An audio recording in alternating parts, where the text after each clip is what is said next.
বাংলাদেশের সঙ্গে ভারতের যে সম্পর্কে টানাপোড়েন এবং এখানে যে বরফ জমা হয়েছে সম্পর্কের ক্ষেত্রে, এরই মধ্যে হুট করে পাকিস্তান একটা নিয়ামক শক্তি হিসেবে বাংলাদেশে হাজির হয়েছে। আপনারা সবাই জানেন যে পাকিস্তানের জাহাজ, বাণিজ্যিক জাহাজ এখন সরাসরি বাংলাদেশে আসছে, যেটা আগে কল্পনাও করা যেত না। এখন তারা অনেক নিত্য প্রয়োজনীয় সামগ্রী নিয়ে আসছে করাচি থেকে, কিন্তু ভারতীয় মিডিয়া থেকে শুরু করে এদেশে যারা ভারতপন্থী লোকজন আছে তারা প্রচার করছে যে পাকিস্তান থেকে সেই জাহাজ ভরে ভরে অস্ত্র আসছে এবং এই অস্ত্র দিয়ে ভারতের বিরুদ্ধে লড়াই করা হবে, এখানে জঙ্গি সৃষ্টি করা হবে, এই ধরনের অপপ্রচার চলছে। কিন্তু তারপরে বাস্তবতা হলো যে পাকিস্তান এখন বাংলাদেশের সঙ্গে বহুমাত্রিক সম্পর্ক স্থাপন করতে যাচ্ছে।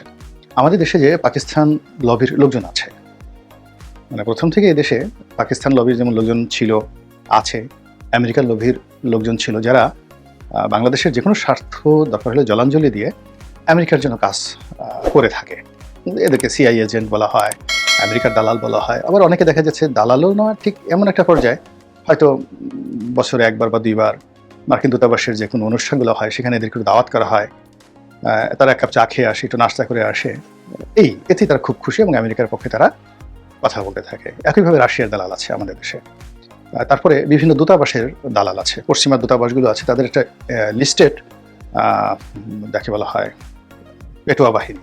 আমাদের এই সমাজের সাংবাদিক, রাজনীতি, অর্থনীতি, ব্যবসা বাণিজ্য, শিল্প সাহিত্য সব ক্ষেত্রেই এদের একটা পেটোয়া বাহিনী আছে। এদের সংখ্যা সাকুল্যে 100 থেকে 150। তো তারা এই বিভিন্ন দূতাবাসের অনুষ্ঠানে যাবে, সেখানে খাওয়া দাওয়া করবে এবং ওই সকল ছবি আবার ঘরে টানিয়ে রাখবে, ফেসবুকে দিবে। এবং তারা যে ওই সকল দেশের খুব একেবারে বিশাল ইনফ্লুয়েন্সার, তাদের কথা মতো ভিসা হয়, তাদের কথা মতো ইত্যাদি হয়, এগুলো নিয়ে অনেকে যাকে বলা হয় যত রকম টাউটারি আছে, বাটপারি আছে, তাতে করেই কিছু কিছু লোক আছে নাম ফোটানোর জন্য চেষ্টা করে, কিছু কিছু মানুষ নিজেদেরকে অভিজাত বানানোর চেষ্টা করে, অথবা ওই ধরনের একটা ভিজিটিং কার্ড ছাপিয়ে হয়তো দেখা গেল অখ্যাত ইথিওপিয়া আর বা ইথিওপিয়া তো নাম করা এখন দেশ, আফ্রিকার কোনো অখ্যাত একটি দেশের বাংলাদেশে অনারারি কনসাল জেনারেল, এরকম কতগুলো ডিপ্লোম্যাটিক পোস্ট আছে। তো এরকম হয়ে তারা কার্ড ছাপিয়ে সচিবালয়ে যাবে, বাংলাদেশ ব্যাংকে যাবে, দালালি ফালালি করবে, এরকম অনেক লোকজন আছে। তো বাংলাদেশে ইসরায়েলের এজেন্ট আছে, মোসাদের এজেন্ট আছে।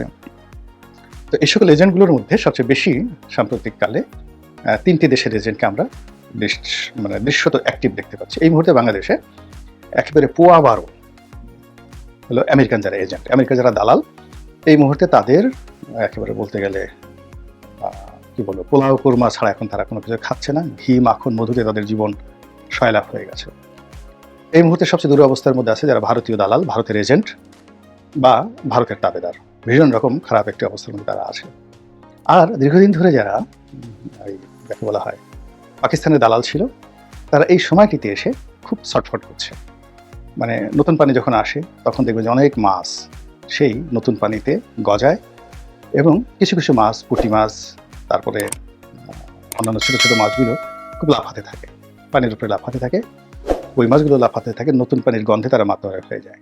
এখন পরিবর্তিত পরিস্থিতিতে পাকিস্তানের যারা দোসর, দালাল, তাবেদার, এই মুহূর্তে তাদের যে দাপট বাংলাদেশে, এটা কেবলমাত্র আমাদের যে দৃষ্টিকটু তা নয়, এটি পশ্চিমাদেরকেও কিন্তু ভীত সন্ত্রস্ত করে ফেলছে।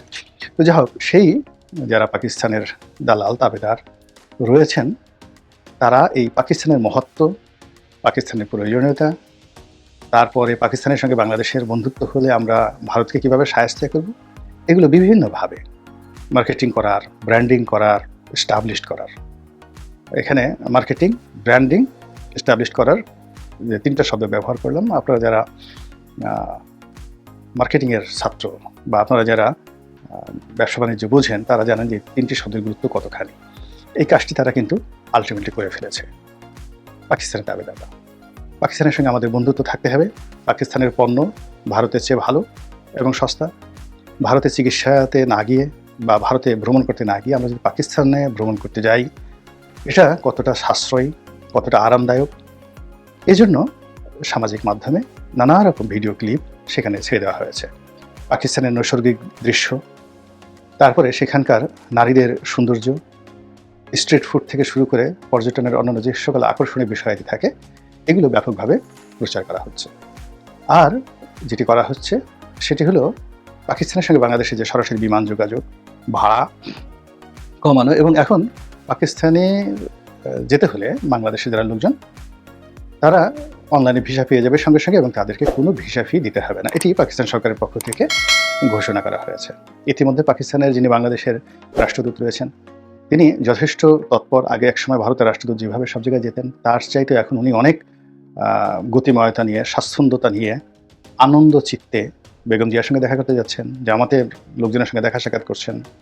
বিভিন্ন বুদ্ধিজীবী থেকে শুরু করে সাহিত্যিক, সাংবাদিক সবার সঙ্গে তারা যোগাযোগ করে এই মুহূর্তে তারা যেটা বোঝাতে চাচ্ছে যে যদি ভারত সত্যিকার অর্থে বাংলাদেশের সাথে কোনো কিছু করে, পাকিস্তান সেখানে তাদের সর্বশক্তি নিয়ে বাংলাদেশের পাশে থাকবে। পাকিস্তানের যারা মিডিয়েটর এই মুহূর্তে আছেন বাংলাদেশে, তারা অনেকে বলার চেষ্টা করছেন যে পাকিস্তান থেকে আমাদের আসলে এয়ারক্রাফট ক্রয় করা উচিত, যুদ্ধ বিমান ক্রয় করা উচিত এবং পাকিস্তানের হাতে, চীন এবং পাকিস্তানের যৌথ প্রযোজনায় তাদের হাতে যে অত্যাধুনিক বোমারু বিমান রয়েছে, যেটি আমেরিকান F-35, আপনারা জানেন যে এটা F-16 দিয়ে শুরু হয়েছিল। আমেরিকার যে বোমারু বিমানগুলোর মধ্যে সবচেয়ে ইফেক্টিভ এবং ভয়ঙ্কর যে বিমানগুলো তার মধ্যে যে F সিরিজের 16 দিয়ে যেটা শুরু হলো, এখন এটার একদম লেটেস্ট হলো F-35। তো এই F-35 এর সমপর্যায়ের এয়ারক্রাফট এখন পাকিস্তান তৈরি করছে চীনের যৌথ প্রযোজনা এবং সেটি বাংলাদেশে তারা দিতে চায় এবং বাংলাদেশ সেগুলো আনতে চায়। এবং আমরা আমাদের দেশে MiG-29 আছে, রাশিয়া থেকে অনেক আগে আমরা কিনেছি, যেহেতু এগুলো উড়ানের মতো জায়গাও নাই। একটা মিগের যে গতি এবং এত দ্রুত গতির যে এটা উড্ডয়ন করে আধা ঘন্টা যদি উড্ডয়ন করতে হয় তাহলে আসলে ভারতের আকাশসীমা কিংবা আন্তর্জাতিক জলসীমা বঙ্গোপসাগর এটা অতিক্রম হয়ে যায় মুহূর্তের মধ্যে। এবং এগুলো মেনটেন করা থেকে শুরু করে এগুলো রক্ষণাবেক্ষণ প্রচুর কষ্ট।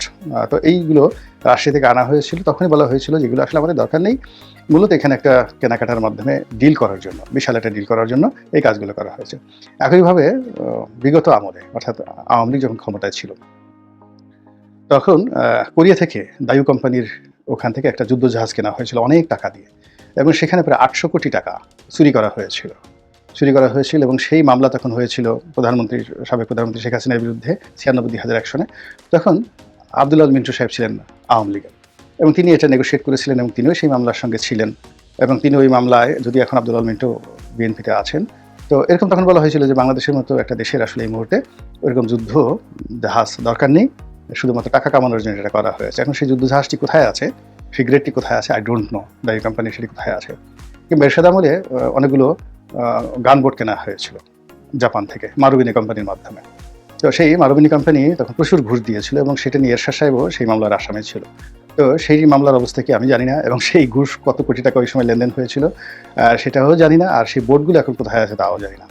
একইভাবে চীন থেকে আমরা একটা সাবমেরিন কিনেছি, ভারত বলেছে যে এই সাবমেরিন পুরনো সাবমেরিন, আর বাংলাদেশে যারা লোকজন বলেছে বাংলাদেশে সাবমেরিন চালানোর মতো কোনো জায়গা নেই, বিকজ এটি আমাদের যে ড্রাফট আছে বঙ্গোপসাগরে, এখানে এটা চালানো সম্ভব নয়। আর বাংলাদেশের যে জলসীমা এটা একটু অতিক্রম করলেই ভারতের যে সাবমেরিন, ভারতের যে যুদ্ধজাহাজ, এটাকে এমনভাবে তাড়া করে বাংলাদেশের মধ্যে পাঠিয়ে দেয়, ফলে এই সাবমেরিনে যে ইনভেস্ট করা হয়েছে বা এটা রক্ষণাবেক্ষণ যেটি হয়েছে এটা রীতিমতো শ্বেতহস্তি, বাংলাদেশের দরকার নেই, শুধুমাত্র চীনের কাছে কিনে কমিশন খাওয়ার জন্য এই কাজগুলো করা হয়েছে। তো এই যে অতীতের যে কথাগুলো, সেই কথাগুলো বললাম এই কারণে যে এখন আবার নতুন একটা বিমান ঘাঁটি নির্মাণ, সেখানে 50টা বিমান রাখা হবে জয়পুরহাটে এবং সেখানে আবার পাকিস্তানি বিমান দ্বারা এগুলোকে সুসজ্জিত করা হবে এবং এর মাধ্যমে হাজার হাজার কোটি টাকার ক্রয় হবে এবং সেগুলো কমিশন খাওয়ার জন্য নিঃসন্দেহে অনেক অনেক বড় বড় মানুষ হাঁ করে বসে আছে। আর এগুলো প্রচার করার জন্য যারা দালাল ফালাল আছে তারাও কিন্তু বিশাল অঙ্ক একটা অ্যামাউন্ট আলটিমেটলি তারা নিয়ে বসে আছে। তো এই যে একটা রাষ্ট্রযন্ত্রের যে চাণক্য নীতি কিংবা ম্যাকিয়াভেলির যে থিওরি, সেগুলো চলছে বাংলাদেশে। মরার উপর খাড়ার ঘা। আমাদের এখন অর্থনীতি ভঙ্গুর, অনেক বড় বড় শিল্প কারখানা যারা আওয়ামী লীগ নিয়ন্ত্রিত করত তারা নেই, ব্যাংকগুলো লুট হয়ে গেছে, কিন্তু তাতে কি, শেয়ার মার্কেট লুট হয়ে গেছে, কোনো সমস্যা নেই। নতুন যারা আছে তারা এই মরার উপর খাড়ার ঘা দিচ্ছে। আমরা একটা সময় বিখ্যাত ডাকাতের কাহিনী শুনেছিলাম, নিজাম ডাকাত বা অন্য কেউ। সেখানে কাহিনীটি এরকম ছিল যে সে 99টি খুন করেছে। তো 99টি খুন করার পর তার অনুশোচনা হলো যে সে আর খুন করবে না, সে এখন ভালো হয়ে যাবে। তো এই কথা স্মরণ করে করে সে যখন যাচ্ছে তখন হঠাৎ দেখলো যে এক মন্দ ব্যক্তি কবর খুঁড়ছে। তো সে কবর ওখানে সে দাঁড়ানোর পরে সে দেখলো দূর থেকে যে ব্যক্তি কবর খুঁড়েছে সে কবর থেকে মৃত লাশ আনলো, একজন সুন্দরী মহিলার লাশ মারা গেছে এবং সে মহিলাটিকে ধর্ষণ করার জন্য উদ্রেক হলো, অর্থাৎ সে লাশকে ধর্ষণ করবে। এই দৃশ্য দেখে সেই যে খুনি, সে বলল যে তওবা পরে হবে, আগে এটাকে খুন করে ১০০টা পূর্ণ করি। যাই হোক, সে করলো কি, তাকে খুন করে ফেললো। এবং মহান আল্লাহ রাব্বুল আলামিন, গল্পের কথা এগুলো, কোরআন হাদিস না, তার এই মন মানসিকতা এবং তার আমল দেখে এতটা খুশি হলেন যে তাকে একেবারে অলি আল্লাহ বানিয়ে দিলেন। এবং আমরা ছোটকালে এটা কি নিজামুদ্দিন আউলিয়া বা নিজাম ডাকাত থেকে নিজামুদ্দিন আউলিয়া, এরকম আমরা ছোটকালে সেই গল্প শুনেছি। সত্য হোক মিথ্যা হোক, এটা রূপক হোক, কিন্তু এটাই বাস্তবতা। এখন আসলে বাংলাদেশ থেকে এই মুহূর্তে যারা ব্যাংক থেকে টাকা লুট করছে, এই মুহূর্তে যারা শেয়ার মার্কেট থেকে টাকা লুট করছে, তাদের নিষ্ঠুরতা, নির্মমতা, পাষণ্ডতা, অমানসিকতা, এটি বলতে গেলে ওই যে একটা মৃত নারীকে কেউ যদি ধর্ষণ করতে যায়, তার সাথে যদি যৌন সঙ্গম করতে যায়, ওটা যতটা ঘৃণিত, নিন্দিত, ঠিক তদ্রূপ আমরা এখন বাংলাদেশ শেষ হয়ে গেছি। তারপরেও এখন এখান থেকে প্লেন বিক্রি করতে হবে, এখান থেকে যুদ্ধবিমান বিক্রি করতে হবে, এখান থেকে এয়ারবেস তৈরি করতে হবে, এরকম নানা রকম পরিকল্পনা করে যারা ফন্দি বিক্রি করছে, এতে বোঝা যাচ্ছে যে জাতি হিসেবে আমরা আসলে কতটা খারাপ। তো যে কথা বলছিলাম যে আমরা তো খুব আবেগপ্রবণ, গায়ের রং সাদা দেখলে আমরা তাদেরকে সাহেব বলি, একটু উর্দুতে কথা বললে বা আরবিতে যদি কেউ একটু কথাবার্তা বলতে বলে আমরা তাদেরকে শায়খ বলি, আমরা তাদেরকে শায়খ বলি। যারা একটু ওয়াশ করতে পারেন, অনেকে 5 পাশে করেননি, 5 পাশে করেনি, তারা হয়তো দেখা গেল যে কোরআন শরীফে হিফজ করেছেন, কিছু আয়াত মুখস্থ আছে, কিছু গল্প কাহিনী মুখস্থ আছে। এখন এরকম মানুষ যখন কোথাও ওয়াজ করতে যান, তার নামের আগে 100টা উপাধি।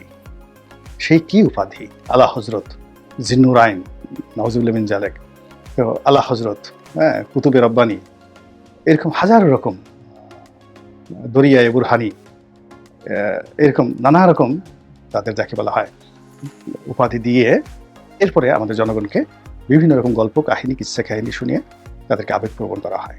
তো এখনও পাকিস্তানের ব্যাপারে আমাদেরকে সেভাবে একটি আবেগপ্রবণ করার জন্য নানা রকম প্রচার এবং প্রোপাগান্ডা সামাজিক মাধ্যমে চলছে। এবং তারই একটা প্রোপাগান্ডা দেখলাম যে একটা ভিডিও বেশ ভাইরাল হয়ে গেছে, যেখানে পাকিস্তানের বেশ কয়েকজন জনগণ যারা বাংলাদেশ নিয়ে ভীষণ রকম উদ্বিগ্ন।